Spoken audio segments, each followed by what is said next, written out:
প্রভু যিশুর নামে আপনাদের সবাইকে অভিনন্দন। বিশ্বাস করি প্রভু আপনাদের সবাইকে ভালো রেখেছেন। আজকের বাক্য হলো আর যোহন পুস্তকাতিয়ায় 12:24 পদ। প্রভু যিশুর কাছে কয়েকজন গ্রিক এসেছিলেন, তো তারা এসে যিশুর সঙ্গে দেখা করার জন্য তাদের শিষ্যদের কাছে আর অনুরোধ করেছিল। তো যিশু তাদেরকে ডেকে তিনি বললেন, আমি তোমাদের এই সত্য বলছি, একটি গমের দানা মাটিতে পড়ে না মরা পর্যন্ত সেটি এককই থাকে, কিন্তু মরলে পর তা হয় অজস্র ফসল দেয়। তো যিশু ওই গ্রিকদেরকে তিনি বললেন, একটা গম নিচে পড়ে না মরার পর্যন্ত, তার মানে নিচে ওকে পড়তে হবে এবং সেটা মরতে হবে। যদি না মরে তাহলে সেটা কোনো ফসল দিতে পারে না, কিন্তু যদি মরে, এখানে লেখা আছে সে অজস্র ফলদায়ী হবে। সো প্রভু যিশু এই পৃথিবীতে একটা ফসলদায়ী উৎপন্ন করার জন্য তিনি নিজের জীবনটাকে বিসর্জন করেছিলেন, এবং তারপরে এই পৃথিবীতে বিভিন্ন ঈশ্বরের দাস বিভিন্ন এলাকায় তারাও ঈশ্বরের সুসমাচারের জন্য বিভিন্ন জায়গায় তারাও জীবন দিয়ে এসেছে। আজকে আমরা সুসমাচার পেয়েছি, তার কারণ অনেক যীশু খ্রিস্টের শিষ্যরা, অনেক ঈশ্বরের দাস তাদের জীবনটাকে গমের দানার মতো তাদের জীবনটাকে মাটিতে ফেলেছে।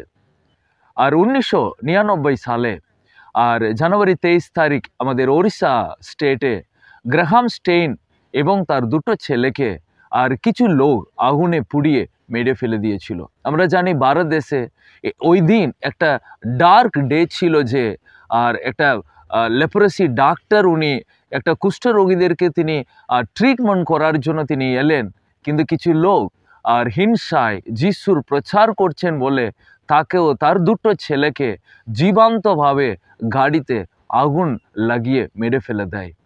ওটা গোটা ভারত দেশে বিশাল বড় একটা ভিডিও হয়েছিল, এবং সবার সেখানে অনেক রকমের কমেন্ট করেছিল। সবাই তাকিয়েছিল ওনার স্ত্রী কি বলবেন, কারণ তার স্বামীকে হারিয়ে আর উনি স্ত্রীর মুখ এখন কি বলবে। সবাই সংবাদই তার কাছে তার শেষ ফিউনারেল হচ্ছে, তো তার স্ত্রীর দিকে সবাই তাকিয়েছিল। উনি একটাই কথা বলেছিলেন, আর আমি যারা তাকে, আমার স্বামীকে, আমার দুটো ছেলেকে যারা এরকম পুড়িয়ে দিল, আমি তাদেরকে ক্ষমা করতে চাই, কারণ যিশু আমাদেরকে ক্ষমা করেছেন।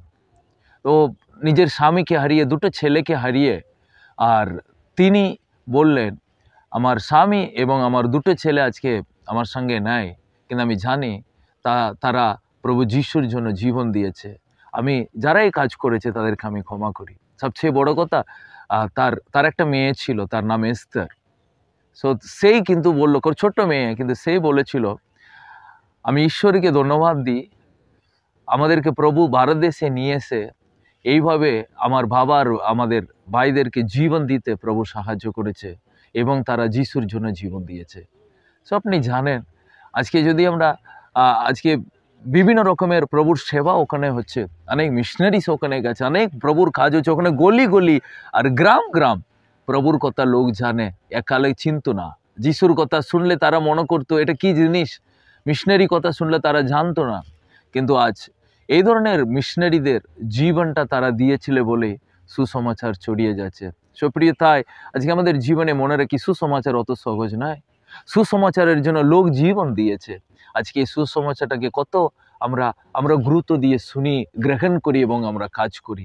যদি আমরা হালকাভাবে নিই, সত্যি যিশুর এই কথা পূর্ণ হবে না। এই যিশুর এই কথাটা পূর্ণ হলেই আমরা বিশাল বড় ফসলদায়ী জিনিসটা দেখতে পারি। তো আজকে দিন ভাবুন, আমি যিশুর জন্য কি করছি, আমাকে কি করতে হবে। প্রভু আমাকে রাস্তা দেখাও। আপনি প্রার্থনা করুন যেন এই জীবনে এই পৃথিবীতে আপনার জীবন একটা ফসলদায়ী জীবন হতে পারে, তাতে প্রভু তাতে গৌরবান্বিত হোক। God bless you. প্রভু আশীর্বাদ করুক।